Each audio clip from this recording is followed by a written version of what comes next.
வணக்கம். பிறன்மனை நுகரா பேர் அருளாளனாய் திறம்பட வாழ்வோர் தீதையகற்றி பிறரிடர் கண்டு பீரிற்று எழுந்து உயர்விடம் துறந்து ஓய்விலா சேவையை மண்ணில் விதைத்து நற்புவி தன்னில் நன்மையை அறுத்து தொல்லியல் காத்து சுடரென ஒளிர வெல்லும் வேந்தன் பூவென முளைத்த அரணார் ஏவிய ஆறுயிராயின எம்மான் தேர்ந்தவனாய் வீரம் விளையும் மண் மணக்க வீரம் விளையும் மண் காக்க வேண்டும் நல்லோர் நலம் காக்க ஈரமுடை அகமுடையான் சுத்தமாக்கி இப்புவியை பக்திமயம் ஆக்கிடவே ஐயன் சத்தமின்றி புறப்பட்டு இருப்பதாக அறம்பாடி சித்தர் எனும் பெயரில் ஆர்கே வெளியிட்ட பாடல் வரிகளை படித்ததும் என் தோள் ஈசர்க்கு எழில் மாடம் 70 செய்து உலகம் ஆண்ட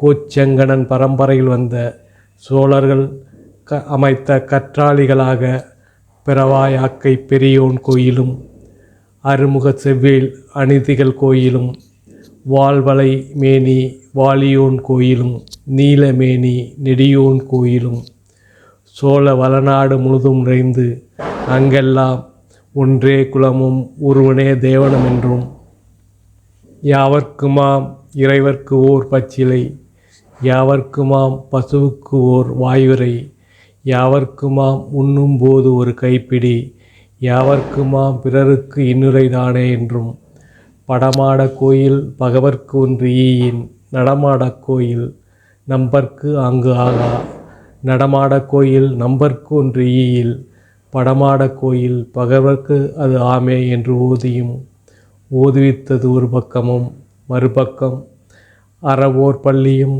அரண் ஓம்படையும் புறநிலையத்து கோட்டத்து புண்ணிய தானமும் திறவோர் உரைக்கும் செயல் திறந்ததால் எங்கு சென்றாலும் உண்டி கொடுக்கவும் உறைவிடம் தரவும் சத்திரமும் சாவடியும் இருந்ததற்கு முன்னாள் முதல்வர் அண்ணாதுரையை சாட்சி சொல்கிறார். தஞ்சை தரணை எடுத்துக்கொண்டால் 3 மைலுக்கு ஒரு தடவை சத்திரமும் சாவடியும் இருக்கிறது. எந்த சிற்றூருக்கு போனாலும் ஊரில ஒரு பகுதி கோயிலாக இருக்கிறது. எந்த நாளாக இருந்தாலும் காதிலே மங்கள ஒலி விழுந்தபடி இருக்கிறது. எந்த தெருவிலே திரும்பினாலும் ஏதாவது ஒரு சாமியினுடைய திருவிழா நடந்தபடி இருக்கிறது. இவற்றையெல்லாம் கெடுத்தது யார் என்பதை அவை அனைத்தும் அடிகொணர்ந்து சபை அனைத்தும் சீர்குலைத்து மடமனைத்தும் பதம் வீழ்த்தி நிதி அனைத்தும் சூறையாடி நலமுடை துறை அனைத்தும் நடக்காது முடமாக்கி நாய் மக்கள் ஒன்று கூடி நன்றாய் நன்னாட்டை தகர்ப்பரே.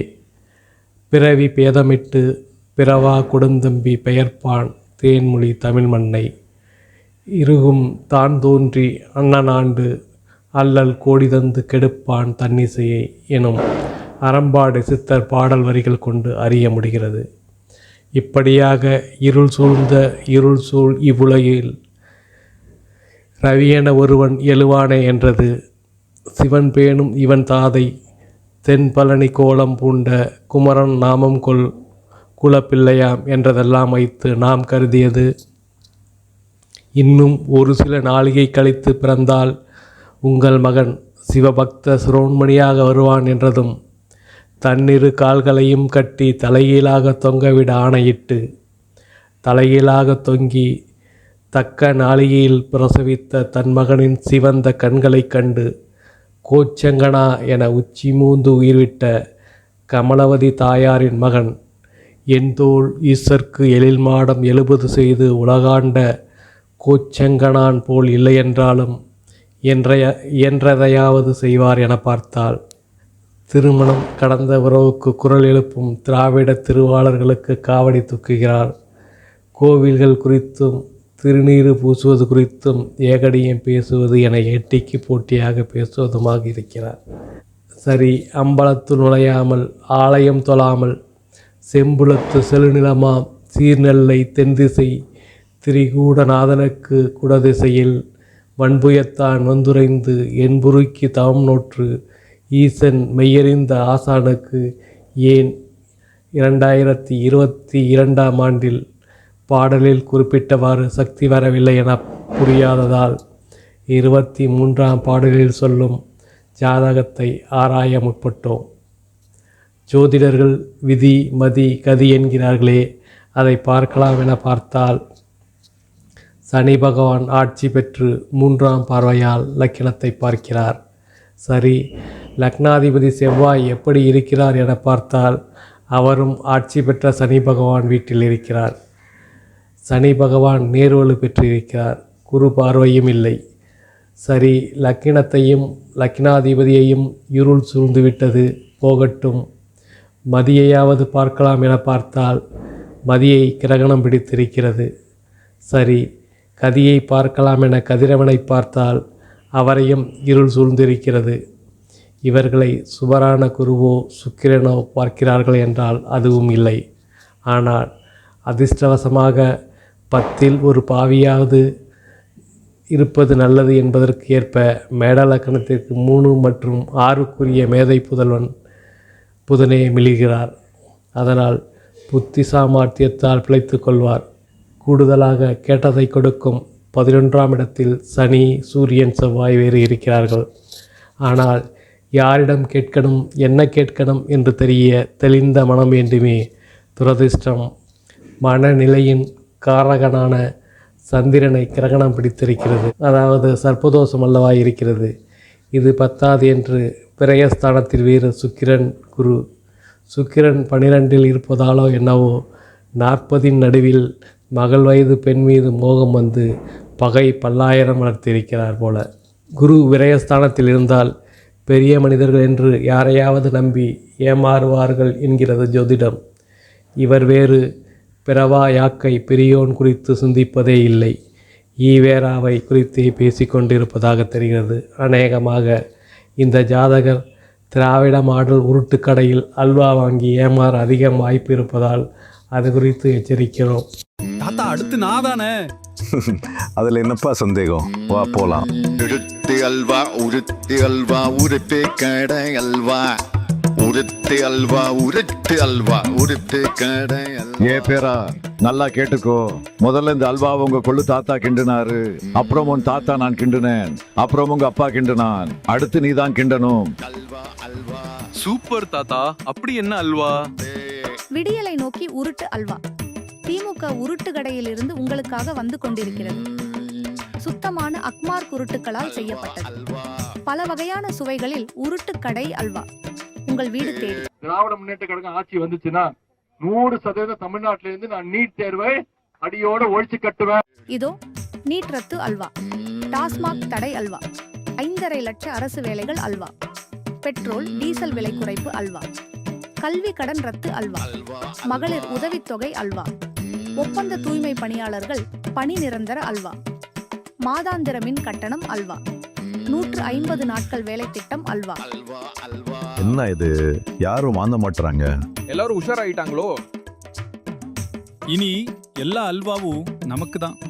இன்னும் எத்தனை நாள் தான் இந்த அல்வா கும்பலை நம்பி ஏமாற போறீங்க? உருட்டு கடை அல்வா.